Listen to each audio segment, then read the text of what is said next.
Bonjour à tout le monde, ici Jean-Claude Selly, guérisseur magnétiseur en Suisse.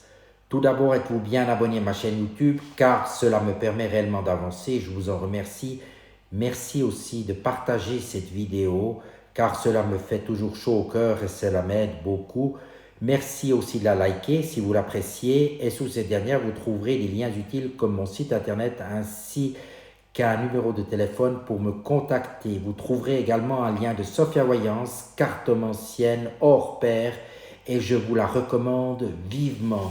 Aujourd'hui, nous allons parler du bien et du mal. Le problème du mal sous des masques divers a hanté tous les siècles. Il se pose à l'échelle humaine et celle de notre planète, certes, mais aussi au regard d'espaces plus vastes tels qu'un système solaire ou d'étendues immenses que le terme cosmos tente de définir. En effet, le champ d'investigation de la métaphysique n'est aucunement limité au caractère sensible des phénomènes et cette discipline scrute aussi bien la position de l'homme sur Terre que l'ordre du cosmos en son entier. Aussi le problème du mal se pose-t-il également au plan universel. C'est en considérant donc l'ordre cosmique des choses et non uniquement le processus terrestre qu'il faut rechercher l'origine possible de cet état négatif que la subjectivité humaine a qualifié de mal. Les aspects inharmonieux d'un thème astrologique, d'ailleurs, semant douleur et parfois destruction et vécu en tant que mal par l'individu concerné, nous font pressentir que ce mal peut être ordonné par la position des étoiles et qu'il n'est pas essentiellement inhérent à la condition terrestre. Cependant, définir le mal appelle aussitôt une définition corollaire du bien, car, et c'est une première clé peut-être, l'un que l'on ne conçoit et ne ressent pas sans l'autre, pas plus que la lumière n'est perceptible sans la présence des ténèbres. Est-ce là une approche relativiste du mal? Peut-être la raison pure nous y amène-t-elle malgré nous, malgré nos mythes et la survivance d'un vieux manichéisme simplificateur. Le bien lui-même, qu'est-il en effet? L'homme, dans un pressentiment sans doute sublime, en est plus souvent venu à concevoir comme telle l'exigence de sa conscience quant à des impératifs éthiques ou spirituels, au détriment de la satisfaction de ses propres désirs charnels et matériels, de son confort moral ou de son bonheur.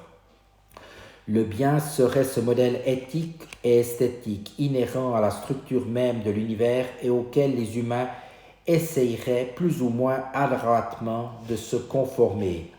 L'idée donc d'une harmonie existant ou devant exister entre le tout et les parties, entre l'univers et les conditions de vie d'une planète et donc de ses habitants, bref, entre Dieu et les hommes, relève non seulement de cette conception mystique, mais aussi de la simple définition plus prosaïque du bonheur. Celle-ci sous-tend l'instauration d'une double harmonie interne à l'individu et entre ce dernier et son environnement, apportant avec elle la joie et le bien-être. Le corps social d'ailleurs n'est-il pas l'objet du bien politique? En conséquence, le concept d'harmonie, porteuse d'un accomplissement immédiat ou futur, semble inséparable de celui du bien. L'idée du mal, au contraire, s'impose, et ce dans le vécu comme dans l'abstraction, comme celle de la dissonance, de l'inharmonie douloureuse et inconfortable, s'exprimant dans le cadre du tout et de ses parties, soit l'univers, soit la terre et l'homme. Le mal, fût-ce dans le mythe de l'enfer, est tel parce qu'il a amené à autrui la souffrance. Ne fais pas aux autres ce que tu ne voudrais pas qu'on te fît, et conduit à la souffrance éternelle. Si Lucifer incarne le mal, c'est en raison de son opposition à l'harmonie prévue par Dieu, et qu'il tente par tous les moyens de la briser. Nos mythes et nos légendes qui témoignent, en apparence du moins, du stade infantile de la pensée humaine, sont peut-être porteurs d'une profonde intuition en véhiculant le message de ce conflit permanent envahissant le ciel et la terre où s'affrontent Titan et Dieu, Ahura Mazda et Hari Man, Osiris, et Seth, Dieu et Satan, sont-ils de simples projections de la psyché humaine, ou bien la psyché humaine n'est-elle elle-même qu'une mémoire des divers états du cosmos dont elle perçoit par reflet les cataclysmes? Nous vivons dans un monde en devenir dont l'évolution de la matière et de la psyché se fait parfois si vite qu'une vie d'homme permet d'en être le témoin. En considérant donc ces transformations rapides, la question fondamentale sous-entendant celle du bien est cette évolution, ces changements suivent-ils un plan donné et préétabli, ou bien un grand dessein ne se cache-t-il pas derrière toute l'existence?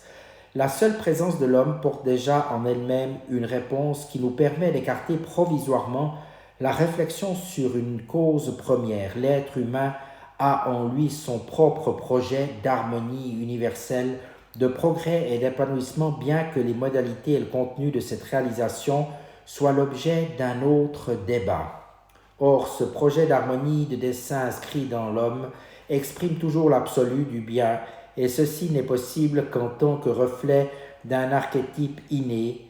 À l'évidence, il ne viendrait à aucun esprit doué de raison d'envisager comme souverain bien un progrès dans la souffrance, l'inharmonie et la destruction. Le mal serait alors le bien, on appellerait lâcheté l'oubli des injures, bassesse la modestie, la charité se verrait réputée honteuse, faiblesse, la chasteté taxée d'infamie. Pour les vices, tout à rebours, l'orgueil deviendrait grandeur d'âme, l'avarice prévoyante sagesse, l'arrogance et la colère seraient la marque d'une âme généreuse, l'intempérance et la luxure, garantie de belle santé physique et morale, la ruse et le mensonge enfin preuve d'habileté, de finesse et d'esprit. Selon Stanislas de Guaita, le temple de Satan. En conséquence, le maintien de la vie, le progrès de la conscience et son harmonisation avec son environnement micro- et macrocosmique sont dans le bien. Le mal est à contrario ce qui les compromet. L'immense problème qui se pose alors à nous tous est d'identifier les facteurs d'un tel échec que constituerait inversement la victoire des forces du mal. Cette question fut soumise, nous rapporte un grand instructeur dans l'ashram d'un grand être par un disciple. La réponse se fit en ces termes. Seuls les fils des hommes connaissent la distinction entre la magie de la main droite et celle de la main gauche, et quand ils sont réalisés, ces deux voies disparaissent. Quand les fils des hommes sauront la différence entre la substance et la matière, la leçon de notre ère sera sûre. Il restera d'autres leçons, mais celle-ci sera dépassée. La matière et la substance constituent ensemble la voie des ténèbres. La substance et le dessein, unis ensemble, indiquent la voie de la lumière. Qui ne reconnaîtrait ici, sous un tour plus subtil, le vieux dualisme esprit-matière et la lancinante question de leur rapport? Au demeurant, ce dualisme existe-t-il encore de nos jours? Ne serait-il pas métamorphosé en un monisme catégorique, lequel, après la suppression de cet esprit si mortifiant, voit enfin l'apothéose de la seule et attirante matière? En effet, l'homme et la matière semblent faire si bon ménage que des pans entiers de la philosophie contemporaine ne songent qu'à en célébrer l'alliance et l'épanouissement mutuel.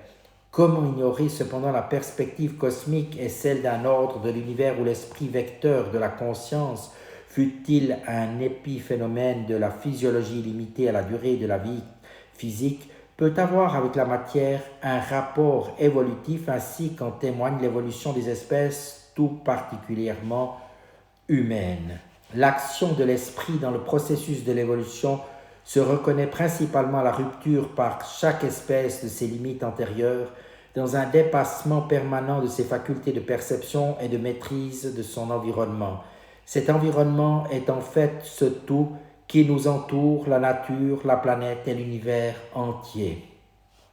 Aussi l'intelligence au sens réel du terme et non cet intellectualisme qui ne cesse d'organiser le monde malgré la léthargie de 90% de nos capacités psychique et mentale nous commande-t-elle de considérer l'univers visible et invisible encore comme notre futur champ d'investigation, que ce soit avec notre corps physique ou avec notre conscience.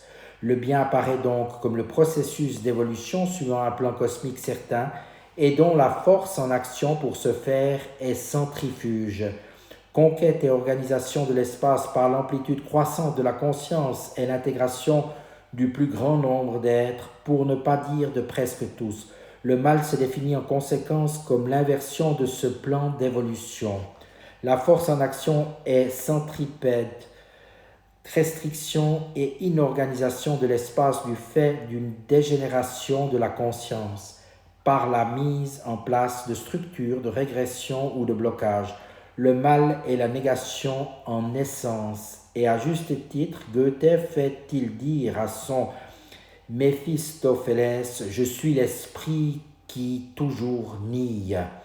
Le mal, cependant, par son caractère asynchrone ou divergent, eu égard au plan évolutif, pose le problème crucial des rapports existants entre l'esprit et la matière. La gnose, parente si proche du christianisme, a ses origines à souligner, à l'instar des rishis védiques et du Bouddha, que la matière devait être nécessairement et totalement niée et qu'elle ne constituait en aucune façon justificatrice une composante du plan cosmique ou divin.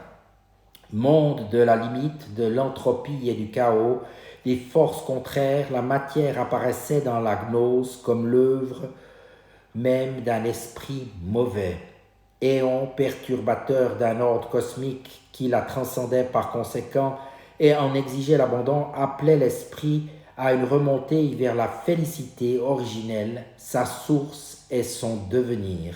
À l'inverse, les philosophies modernes dites matérialistes s'attachent à promouvoir et à intensifier les rapports de l'homme et de la matière au point de n'envisager l'esprit qu'en tant que moyen de cette entreprise.